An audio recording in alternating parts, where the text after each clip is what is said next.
வணக்கம்.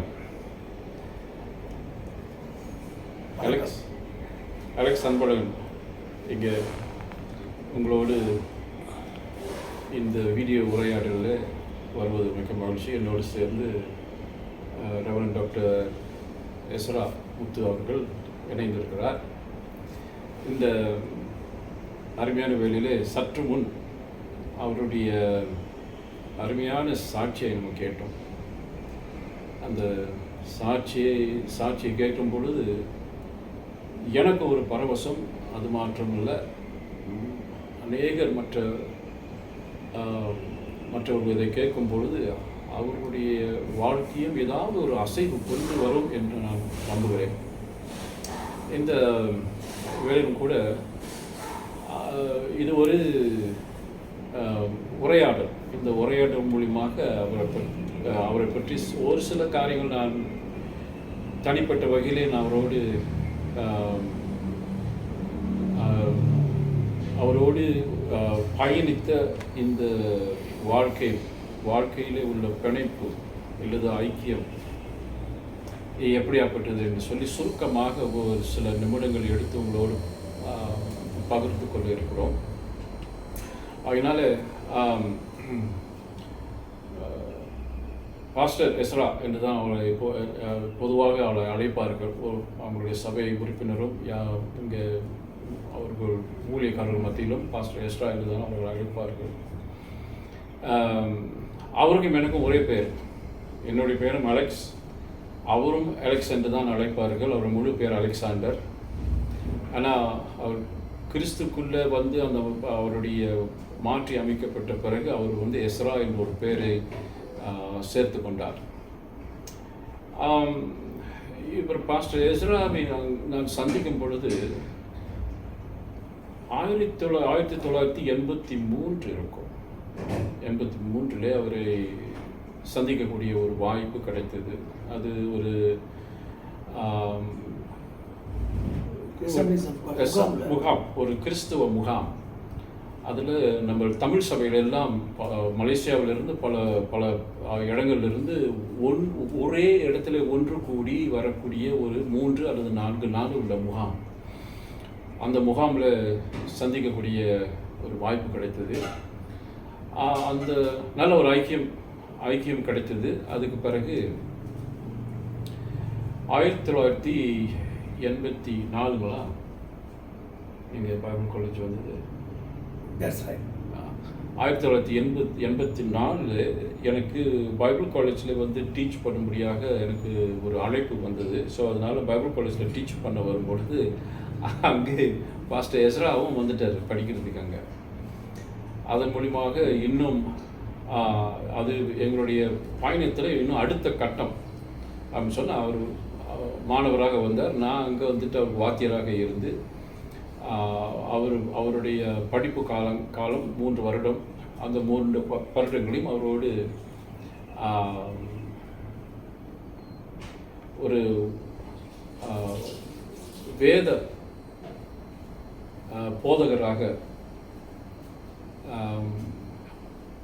அந்த கல்லூரியில் அவர் படிக்கும்போது அவருக்கு நான் வேத போதகராக இருந்தேன். ஓல்ட் டெஸ்டமென்ட் அவர் எப்போதும் சொல்லுவார், பாஸ்டர் அலெக்ஸ் அன்பழகன் பழைய ஏற்பாட்டு நிபுணர் அப்படின்னு ரவி அவர் அப்படி சொல்லுவார். நமக்கு அப்படி இல்லை, நமக்கு தெரிஞ்சதை நம்ம போதனை செய்கிறது உண்டு. ஆனால் அந்த காலத்தில் எனக்கு ஒரு பழக்கம் உண்டு. ஒரு காரியத்தை ஒரு கிளாஸ் எடுத்து பேசுவதற்கு முன்பதாக நான் நிறைய நேரம் எடுத்து அதுக்கு ஆய்வு பண்ணி அதுக்கு வேண்டிய எல்லா ஆயத்தங்களும் பண்ணி அப்போ தான் நான் கிளாஸ்க்கு வருவேன். எங்களுடைய கிளாஸ்லாம் ரொம்ப வினோதமாக இருக்கும். வித்தியாசமான வகையில் எங்களுடைய கிளாஸ்லாம் நடக்கும். கேள்வி பதில்,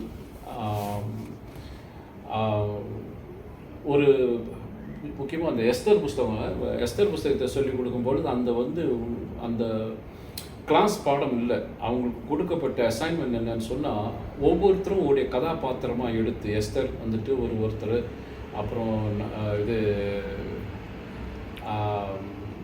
ஹாமான்னு சொல்லி ஒருத்தர், மோர்டிகாய்ன்னு சொல்லி ஒருத்தர், இப்படி சொல்லி அதுக்கு ஏற்ற மாதிரி அந்த கிளாஸில் இருக்கக்கூடிய அத்தனை பேருக்கும் ஒவ்வொரு கதாபாத்திரங்களை கொடுத்து இதோடைய இந்த புஸ்தகத்தை நல்லா படித்து கொண்டு இதுக்கு ஏற்ற ஒரு நீங்கள் நாடகமாக இது செய்து கொடுக்கணும். இதுதான் இந்த இந்த புஸ்தகத்தினுடைய என்னது பயிற்சி, டெஸ்ட். இந்த புஸ்தகத்தை டெஸ்ட் அதை டைரக்ட் பண்ணுறதுக்கு பொறுப்பே நீங்கள் என் கையில் தான்.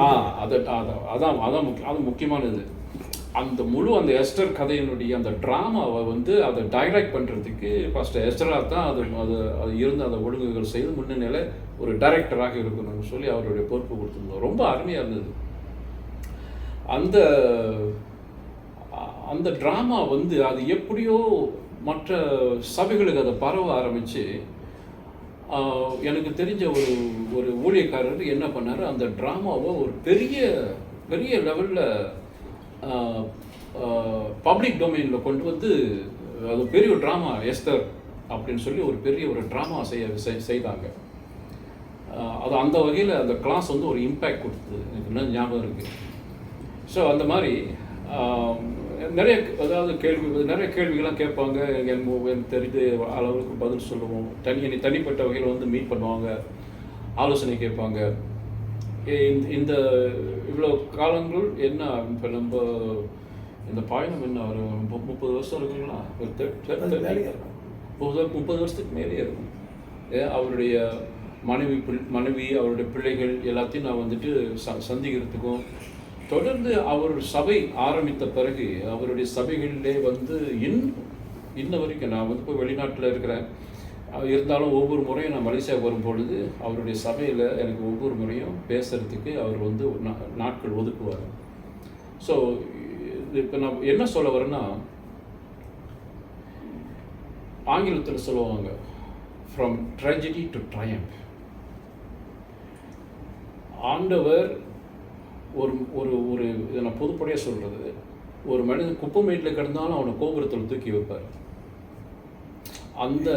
அந்த அளவுக்கு நம்ம பாஸ்டர் எஸ்ரா முத்து அவருடைய வாழ்க்கையை எங்கேயோ இப்படியோ கடந்திருக்க வேண்டியது. ஆனால் அவர் தன்னுடைய வாழ்க்கையை நம்ம ராஜானுடைய கையில் கொடுக்கும் பொழுது அவர் வாழ்க்கையை தராதரத்தையே வாழ்த்து அவர் குப்பமேட்டிலிருந்து எங்கள் கோபுரத்துக்கு வச்சுருக்கிறார். இப்போ ஒரு ட்ரக் அடிக்ட் டு டாக்டரேட், ஒரு போதைப்பொருள் அடிமையாக இருந்த இப்போ அவர் ஒரு முனைவர் பட்டம் அடையிற ஒரு தகுதிக்கு கொண்டு ஒரு மனுஷன் உயர்த்திருக்கார். இதுதான் நம்மளுடைய இயேசு கிறிஸ்துவனுடைய மகிமை. ஒரு ஒன்றுமில்லாத ஒரு வாழ்க்கையை எடுத்து அது மகிமையான ஒரு வாழ்க்கைக்கு நம்மளை தூக்கி எடுக்கக்கூடிய தேவன். அது யாராக இருந்தாலும் சரி, நான் ஆயிரக்கணக்கான ஜனங்களை பார்த்துருக்கிறேன். அவங்களுடைய வாழ்க்கை கிறிஸ்து இயேசுக்குடைய கையில் ஒப்படைக்கும் பொழுது சாதாரணமான வாழ்க்கை அசாதாரணமான ஒரு வாழ்வாக மாற்றி அமைக்கக்கூடிய வல்லமை அவர்கிட்ட இருக்கு. அதனால இதுதான் நம்ம தேவ ராஜ்யத்தின் செய்தி. இயேசு கிறிஸ்து நமக்கு தேவ ராஜ்யத்தை கொடுத்துருக்கிறார். இந்த தேவ ராஜ்யத்தில் நம்ம எல்லாரும் தெய்வ பிள்ளைகள், நம்ம எல்லாரும் தெய்வ பிறவி அடைந்தவங்க. ரைட் பாஸ்டர், நீங்கள் எதுவும் சொல்ல விரும்புகிறீங்களா?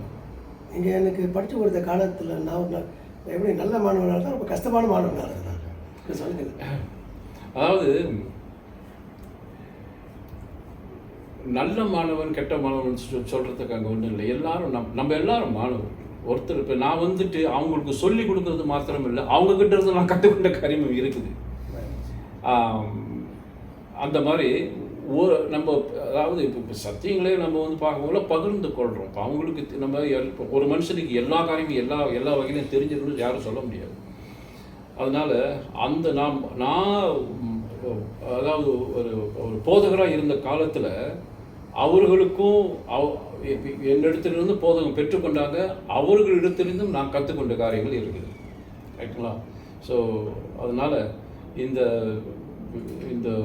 அருமையான வேளையில் நம்ம இந்த ஒரு பதிவு, இந்த வீடியோ பதிவு இது உலகம் எங்கும் போகும்னு சொல்ல நம்புகிறேன். அனைவரத்தோடும் அனைவருடைய வாழ்க்கையில் இது ஒரு மறுமலர்ச்சியை கொண்டு வரும் என்று நம்புகிறேன். அதனால் கர்த்தர் உங்கள் அனைவரும் தொடர்ந்து அவருடைய ஆசீர்வாதங்களுக்குள் வழிநடத்துவாராக என்று கேட்டு நாங்கள் விடைபெறுகிறோம். ஷலோம். நன்றி பாஸ்டர். உங்களுடைய இன்வெஸ்ட்மெண்ட் எங்கள் வாழ்க்கையில் நீங்கள் எங்களுக்கு வந்து ஒரு ஆசிரியர் மட்டுமல்ல, ஒரு நல்ல ஒரு ஆலோசகராக. ஏன்னா வரும்போது பல விதமான பேக்கேஜோடு தான் வந்தேன். நிறைய ஹேங்காப்ஸ்லாம் இருந்துச்சு. ரசிக்கப்பட்ட ஆட்டோமேட்டிக்காக எல்லாம் மாறிடுச்சு சொல்ல முடியாது. வந்து பல விதமான காரியங்கள்லாம் இருந்துச்சு. என் கவலைகள், கண்ணீர் பாதையில், தனிமையிலலாம் எங்களுக்கு பக்கத்தில் இருந்து எங்களுக்கு உறுதுணையாக இருந்து கல்வியை மட்டுமில்லை கேரக்டரும் பில்ட் பண்ணுறதுக்கு நீங்கள் ஒரு நல்ல ஒரு கருவியாக ஆண்டோட கருவியாக இருந்திருக்கு. ரொம்ப ரொம்ப நன்றி. ரொம்ப நன்றி. God bless you. Blessings. Thank you.